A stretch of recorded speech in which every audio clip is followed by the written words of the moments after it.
आज हम हिंदी पेडागोजी के प्रश्न कराने वाले हैं। तो इस क्लास से सीटेट एग्ज़ाम में आप लोगों को क्वेश्चन बन सकते हैं और पिछले सालों में क्वेश्चन आ भी चुके हैं। उस सभी क्वेश्चन इस क्लास में आप लोगों को मैं कराने वाला हूं। तो पहला क्वेश्चन, श्याम अपनी मातृभाषा संथाली बहुत अच्छे से पढ़ लेता है और उसने बहुत अच्छी तरह से फ्रेंच भाषा सीख ली है। वह अब फ्रेंच भाषा में भी पढ़ लेता है। इसे क्या कहते हैं? तो इसको कहते हैं कौशल अंतरण। इसको कहते हैं कौशल अंतरण। अगला क्वेश्चन,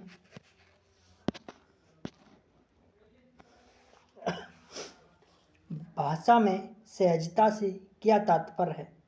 तो भाषा में सहजता से तात्पर्य होता है भाषा बोलने की मनुष्यों की स्वाभाविक क्षमता। अगला क्वेश्चन,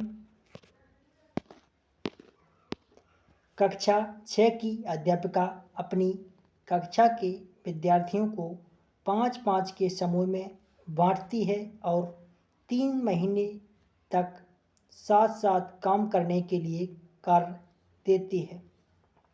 इस कार्य में उन्हें भिन्न-भिन्न विषयों पर बहुत से लोगों के विचार, आंकड़ों का संग्रह करना है। बाद में एक रिपोर्ट लिखकर उसे कक्षा में प्रस्तुत करना है। इस गतिविधि को कहते हैं परियोजना कार्य।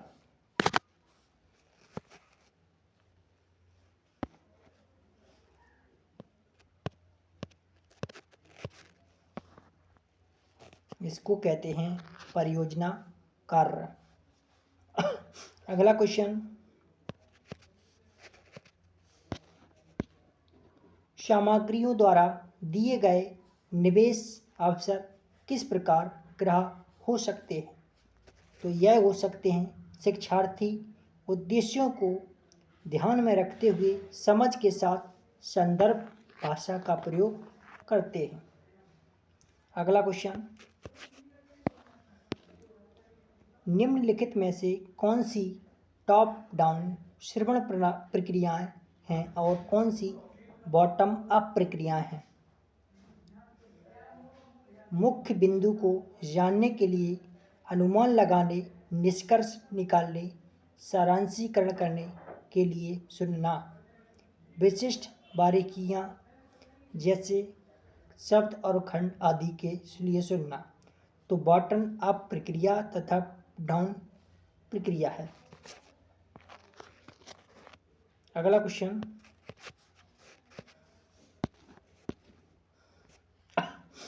अश्विनी किसी पाठ्य सामग्री में से और दूसरों द्वारा बोली गई किसी भी बात में से कुछ शब्दों की पहचान कर लेता है, परंतु इन शब्दों का प्रयोग स्वयं नहीं कर पाता।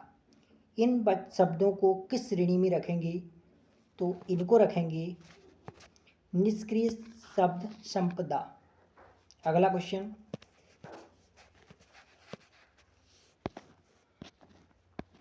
जीवा नई व्याकरणिक अवधारणाएं जैसे कि जा रहा था, जा रहे थे, सीखते समय पहले से सीखी हुई अवधारणाओं जैसे कि जा रहा, जा रहे से संबंध जोड़ पाता है। इस युक्ति को क्या कहेंगे? संज्ञानात्मक युक्ति। अगला क्वेश्चन,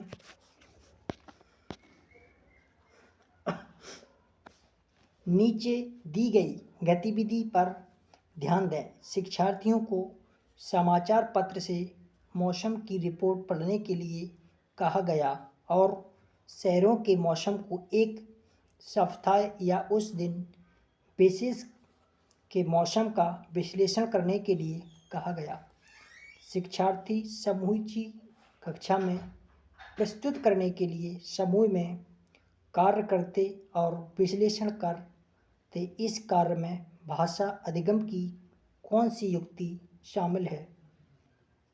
तो अध्ययन, संलग्नता, विमर्श, इस्तेमाल भाषा कहते हैं इसे। अगला क्वेश्चन,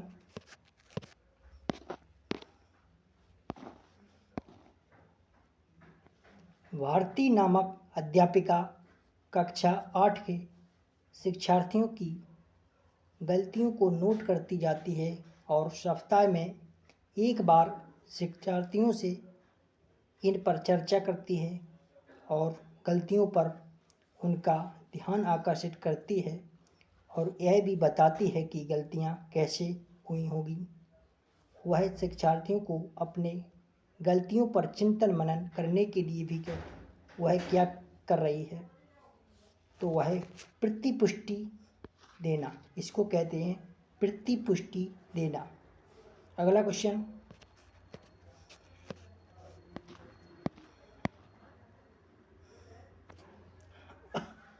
निम्नलिखित कार्य लेखन के किस प्रकार के अंतर्गत आएगा?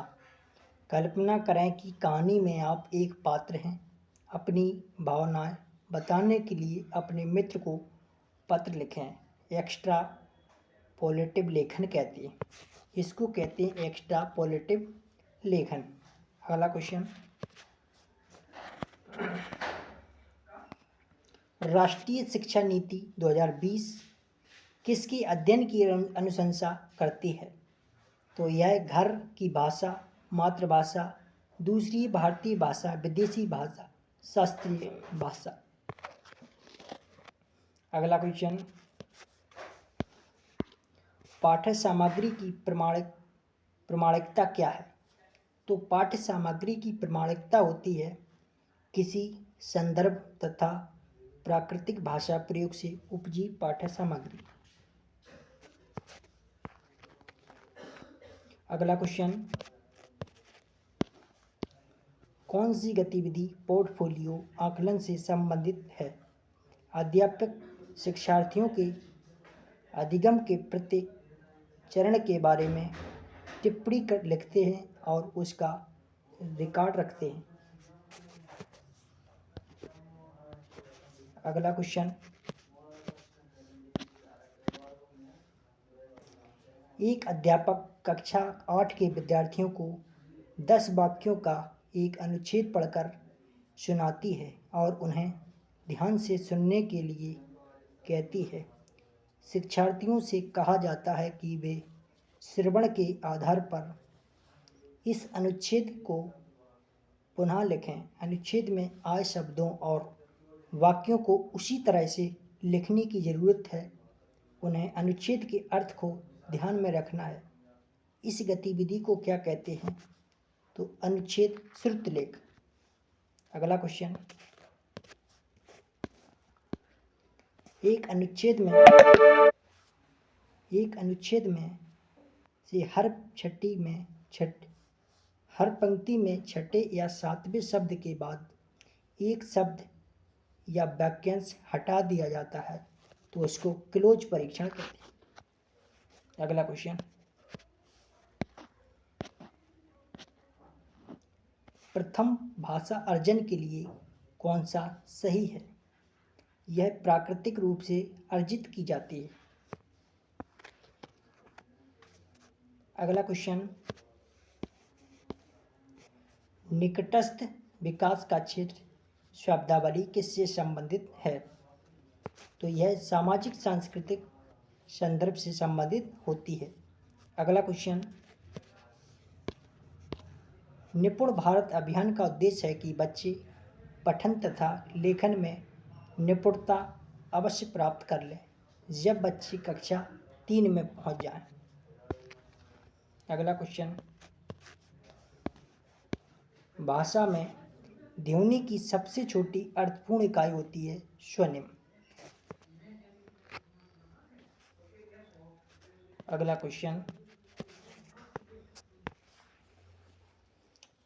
क्वेश्चन है, जब शिशु 2-3 महीने की आयु में स्वर ध्वनियों को बोलने में सक्षम हो जाते हैं, उस अवस्था को क्या कहते हैं? इसको कहते हैं कोई तिलकनाना। अगला क्वेश्चन, कबीर 6 भिन्न भाषाओं में प्रवाह के साथ बोलता है। यह भाषाई योग्यता उसे बहुभाषी बनाती है। अगला क्वेश्चन, पियाजे के अनुसार बच्चे के समग्र बौद्धिक विकास के लिए भाषा सबसे महत्वपूर्ण पहलू होता है।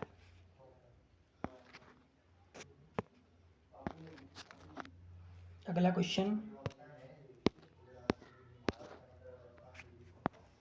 चॉम्स्की की पारिवारिक शब्दावली सहजता योग्यता को किस रूप में समझा सकती है?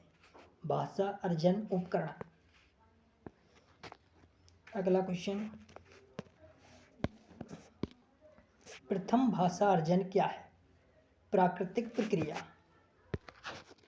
अगला क्वेश्चन,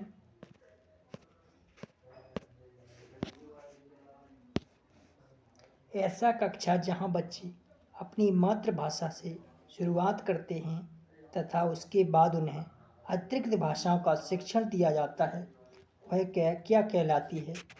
बहुभाषीय कक्षा। अगला क्वेश्चन,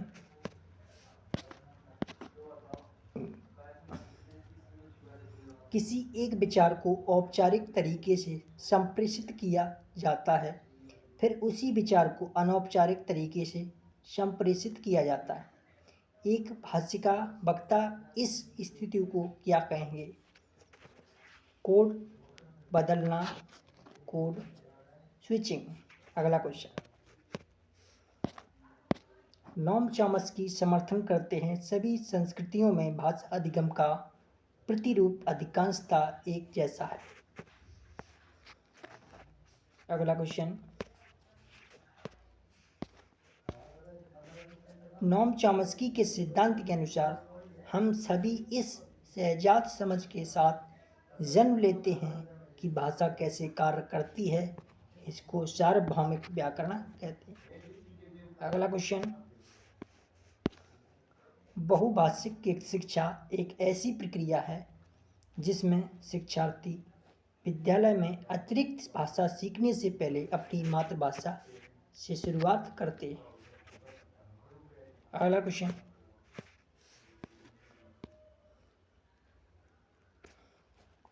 द्वितीय भाषा के शिक्षण शास्त्रीय अभ्यास में डॉट के द्वारा संरचना को बेहतर तरीके से आत्मसात किया जाता है।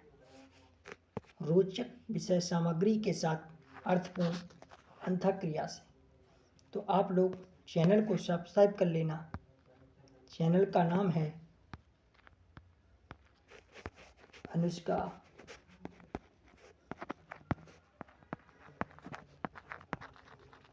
एकेडमी ग्वालियर। यहाँ पर सभी टीचिंग एग्जामों की निःशुल्क तैयारी कराई जाती है। अभी जो चल रही है वो सीटेट 2022 की निःशुल्क तैयारी कराई जाती है। और आप लोग चैनल को सब्सक्राइब और लाइक शेयर कर देना। अगली क्लास में फिर मिलते हैं, तब तक के लिए धन्यवाद।